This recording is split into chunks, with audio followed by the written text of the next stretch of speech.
Omunye ke lapha kuma comment uyangibuza ukuthi nawe uyakholelwa yini kule nto yama planet. Engivele ngahliya kancane njengelanga ke lapho ke. Le nto yama planet angikholelwa phela kuyo.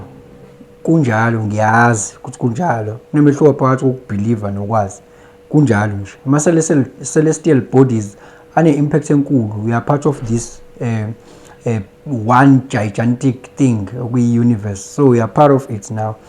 Le video ngizohlukana igaba eziwu2 ngizoqedela lo ya part 3 bese ngikhuluma nje message engifuna ukuyidlulisa namhlanje bese ngiyavala yabo yayizo lonto baqinisile ke labantu kade bekhomenta lapha ukuthi le codon le icoda for amino acid ekuthiwa yini leucine yabo leucine ke is playing a very important role kwi muscle replenishment yabo muscle replenishment and muscle recovery ngithi ayibo lonto leyo even namkade ujima ukwazi ukusynthesize kahle ama muscles akho noma ulimalile ukwazi ukuthi ama muscles akho akwazi ukuthi repair kahle muscle repair.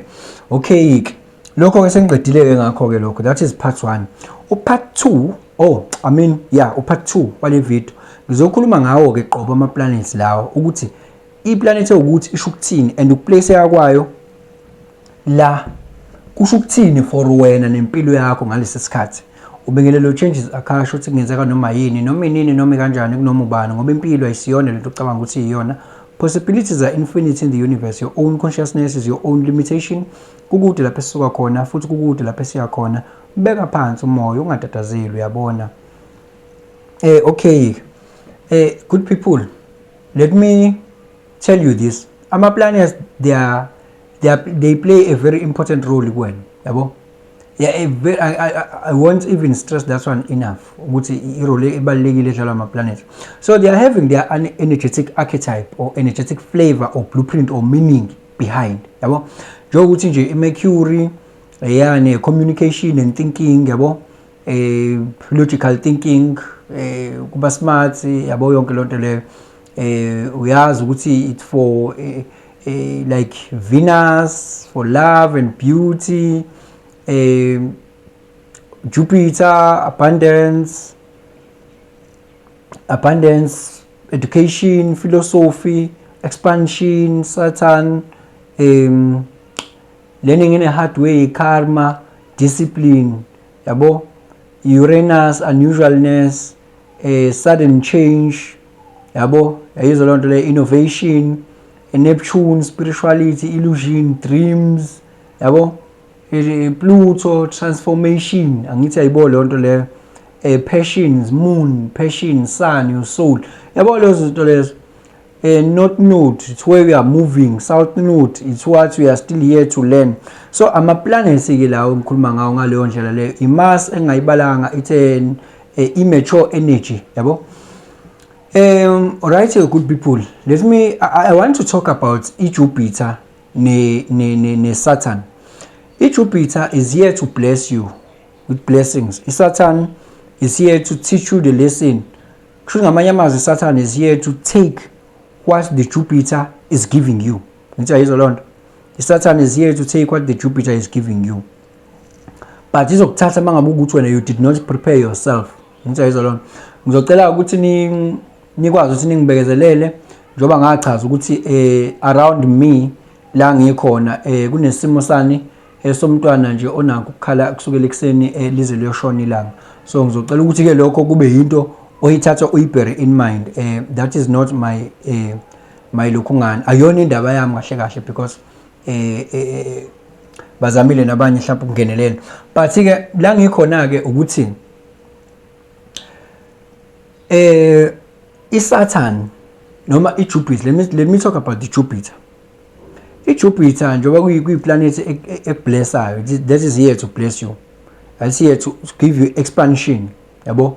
All these blessings that you have, they are coming from the Jupiter. Saturn is here to teach you the lesson. All the karma, the lesson, learning in a hard way is coming from the Saturn. Jupiter takes 12 years ukuthi around ilanga yabo, to rotate around the sun. Cycle 12 years. And then Saturn iubani 30 years yabo. 29.5 30 years, rounding to 30 years, ukuthi yenzeni one revolution, yabo, iSaturn.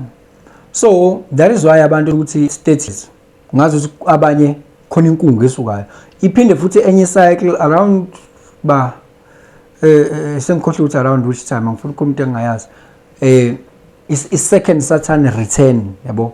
So uma ngabe ungaphaphamanga ethi yo 30 uzophaphama around 50 something, yabo, or 40 something. I'm not sure about that, but because I'm here to talk about the dates, the first Saturn return, that's what I'm here to talk about. So kuyaba khona ukuphaphama okukhona umuntu athi nje ngafika ku 30 noma ngathi ngina 28 27 28 29 30 lapho nje kwakhona into engazi into ethi qibu, yabo, Saturn return, ngoba phela at 27 vele usukusuza ama radiation Saturn isizobuyela lapho yayikhona mhlazana nozalo. Number 2, iJupiter njengoba ithatha 12 years, thola ukuthi mhlawumbe after 12 years, njalo after 12 years ma notice there's something happening in your life, yabo, njalo after 12 years maybe you're expanding, there's something great that is coming, maybe you are getting a degree, or you're moving from one place to the next, or there's something expansive eyenzakala empilweni yakho. But ke ake ngithathe lento ke engikhuluma ye meaning of the planets bese ngishadisa nokuthi hleli la iplanet kusho ukuthini lokho, because phela we are talking about how many planets la 13 azokwakha i-chart lakhe sithi le personality. So let me make an example yokuthi mhlawumbe njengami ke, for an example ngithi iJupiter ila mhla ngizalwa, kuthi ku personality yami this is where maybe let me start by the Saturn. The Saturn is here in Gate State ngosuku mina engizalwa ngalo, yabo, Gate State iSaturn le angithi yakhumbula. And then uthothi iJupiter mhlawumbe iGate 18 Jupiter vele kumina iGate 18 vele iJupiter. So isho ukuthini lento? Isho ukuthi iSaturn njengoba iGate State, uthi Gate 30 yini igama lika 30 desires, feelings, emotional desires and feelings, craving for a new experience, craving for more and more in life, yabo. So ama desire kusho ukuthi njengoba iSaturn okufunda in a hard way, mina if mina ngingazange ngize ngibe aware of my emotional desires, that is where my lessons are going to be, that is where the discipline I'm going to get, that is where I'll learn the hard way ukuthi mina ngibe nama desires, intense desires, and ngingabi bikho aware of my emotional desires, and ngingagcina ngiba ku addicted, ngiba ku indulgence, that through desires I can learn in a hard way. And obviously that's what happened in my life. Because of my desires I learned the hard way, yabo. Ku 18 thola ukuthi ku 18 njengoba ngithe kune Jupiter. iJupiter is here to bless you, right? So it's about expansion in your life, about blessings and all of those things, philosophy, and what's not. My Gate 18 kusho ukuthi the blessings in my life are going to come through ngoba Gate 18 one ini igama lawo bizothi it's a gate of what?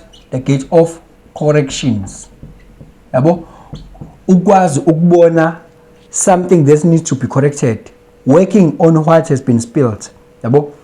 If mina ngizokwazi ukuba alert and aware of the patterns that needs to be corrected, that is where my blessings are going to come. Ngizokwazi ukuchallenge the authority figures eyintweni that engasasebenzi, and mina ngingabi umuntu o tied up kuma beliefs and values aqhamuka kuma authorities that are no longer serving me. Ngikwazi ukubona lokho, ngiphinde ngilungise the pattern that I see there is a flaw here. So the blessings are going to come through in corrections, correcting what needs to be corrected. So I have to be intuitive enough to see the flaw and the pattern, which, oh, this is what's happening, and then correct that one. And that's what happened in my life. I saw the pattern, I recognized the pattern, and I saw this thing needs to be corrected. That is why mina ngiqale ngenza into ngize ngibone ukuthi olento le ihamba kanje bese ngiyilungisa. That's how my blessing comes.